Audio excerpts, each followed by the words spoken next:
Question number 3 में हमारे पास दे रखा है, यहाँ पे दो मैट्रिक्स का प्रोडक्ट दे रखा है इज इक्वल टू एक तीसरा मैट्रिक्स दे रखा है, ठीक है। Then find x and y. तो तुम बोलोगे ऐसा क्वेश्चन तो हमने ऑलरेडी कर रखा है, तो हाँ बिल्कुल कर रखा है, लेकिन मैं इस क्वेश्चन को मैंने दोबारा क्यों लिया, क्या इम्फेसिस मैं करना चाह रहा हूँ, क्या समझाना चाह रहा हूँ इस क्वेश्चन से, वो तुम ये देखो। मेथड नंबर 1 जो है ये ऑलरेडी हमने कर रखा है, इस दोनों को हम लोग मल्टीप्लाई करें तो ये दो मैट्रिक्स आ जाएगा, एक लेफ्ट हैंड साइड में एक राइट हैंड साइड में, क्रॉसपॉन्डिंग एलिमेंट्स को इक्वेट कर देंगे, इक्वेटिंग द क्रॉसपॉन्डिंग एलिमेंट्स, ठीक है। तो हमें क्या मिल जाएगा, क्रॉसपॉन्डिंग एलिमेंट्स को इक्वेट किया तो हमारे पास x और y की वैल्यू मिल गई। जो x और y की वैल्यू मिली उसको हम दोबारा यहाँ जाके पुट करके देखेंगे। ये ऑलरेडी मैंने तुम लोगों को बता रखा है कि जो हमें वेरिएबल, अगर मान लो यहाँ पे x जो है ना एक से ज़्यादा, डालने की ज़रूरत नहीं है। क्यों नहीं डालने की ज़रूरत है, क्योंकि x और y जो है, अच्छा ठीक है यहाँ पे डालोगे, क्यों, बिकॉज x और y जो है एक से ज़्यादा प्लेस पर है। ये तो a11 है ना, ये पूरा एलिमेंट a11 है, ये क्या हमारा a21 है, तो a11 पे भी x और y है, a21 पे भी x और y है। तो x और y जो वेरिएबल है एक से ज़्यादा प्लेस पर है, तो जो तुम फाइनल x y का वैल्यू निकालोगे उसको डाल के यहाँ चेक भी करोगे। ऐसा तो नहीं कि इनकंसिस्टेंट आ रहा है, x और y का वैल्यू यहाँ पुट किया तो ये तो 2 के इक्वल आ गया, बट यहाँ पुट किया तो ये मान लो 4 के इक्वल आ गया, तो वो x और y की वैल्यू रिजेक्ट हो जाएगी, ठीक है। तो फिर क्या लिखोगे, आंसर क्या होगा कि x and y does not exist, there is no x and y, ठीक है। तो ये हमारा आंसर हो जाएगा। मेरी बात आ रही है समझ में, ये सब ऑलरेडी मैं बता चुका हूँ। तो यहाँ पे हमने एक्स वाई को निकाला, पुट किया तो कंसिस्टेंट आ गया, तो x is equal to 7 and y is equal to 6, ये आंसर हो गया। तो ये तो मेथड नंबर 1 था जो ऑलरेडी मैं तुम लोगों को बता चुका हूँ, इसमें कुछ समझाना नहीं था। ये ऑल्टरनेट मेथड बताने के लिए मैंने इस क्वेश्चन को लिया है। यहाँ पे हमने क्या किया, ये क्वेश्चन है हमारा, x और y का वैल्यू निकालना है, इसको हमने a मैट्रिक्स माना, इसको b मैट्रिक्स माना, इसको c मैट्रिक्स माना, ठीक है। उसके बाद हमने क्या देखा कि ये जो a मैट्रिक्स है ये एक इन्वर्टेबल मैट्रिक्स है।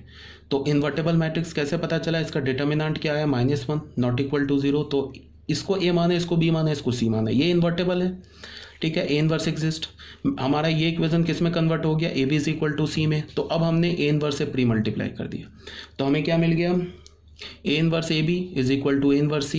इसमें हमने एसोसिएटिव रूल लगा दिया, a इनवर्स इंटू a को एक साथ रखा, इंटू b क्या इनवर्स c रखा, तो ये i हो गया, ib is equal to a inverse c। तो यहाँ से हमें क्या मिला, b is equal to a inverse c। तो हमें ये b क्या है, हमारे पास xy मैट्रिक्स है। अब ये a इनवर्स, ये a किसे माना हमने, इस मैट्रिक्स को माना है, इसका इनवर्स इंटू c मैट्रिक्स। तो ऐसे करने से हमें क्या पता चल गया कि अब यहाँ पे हमने क्या किया, a इनवर्स इसका इनवर्स निकाल लिया। इनवर्स कैसे निकालोगे, इसका डिटर्मिनेंट निकाल लो। डिटर्मिनेंट क्या होगा, 4 - 5 - 1 इंटू एडजॉइंट है। एडजॉइंट है तो तुम एक ही लाइन में लिख सकते हो क्योंकि 2x2 ऑर्डर का ये मैट्रिक्स है। तो यहाँ पे हमने इसका एडजॉइंट है इंटू a इनवर्स लिख लिया। a इनवर्स पहले अलग से निकाल लिया, उसके बाद ये इनवर्स आ गया, उसको यहाँ डाला, मल्टीप्लाई कर दिया, तो फिर क्या हो गया, x y is equal to this, तो एक्स और वाई की वैल्यू हमने निकाल ली। तो ये जो मेथड 2 था ना, ऑल्टरनेट मेथड, इसी को बताने के लिए मैंने ये क्वेश्चन दोबारा लिया, ठीक है।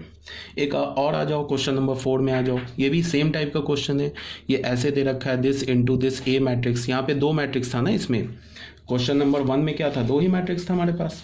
लेफ्ट हैंड साइड में 2 मैट्रिक्स था ना, लेफ्ट हैंड साइड में देखो 2 मैट्रिक्स था, बट ये जो क्वेश्चन नंबर 4 है ना, इसके लेफ्ट हैंड साइड में 3 मैट्रिक्स है। तो कोई बात नहीं, एक मेथड क्या हो जाएगा कि multiply the matrix on left hand side and equate the corresponding elements of the matrix on right hand side. ये खुद से कर लेना, do it yourself. Method number 2 में आ जाओ। इस मैट्रिक्स को हमने b बोल दिया, इसको a है, इसको c बोल दिया, इसको d बोल दिया।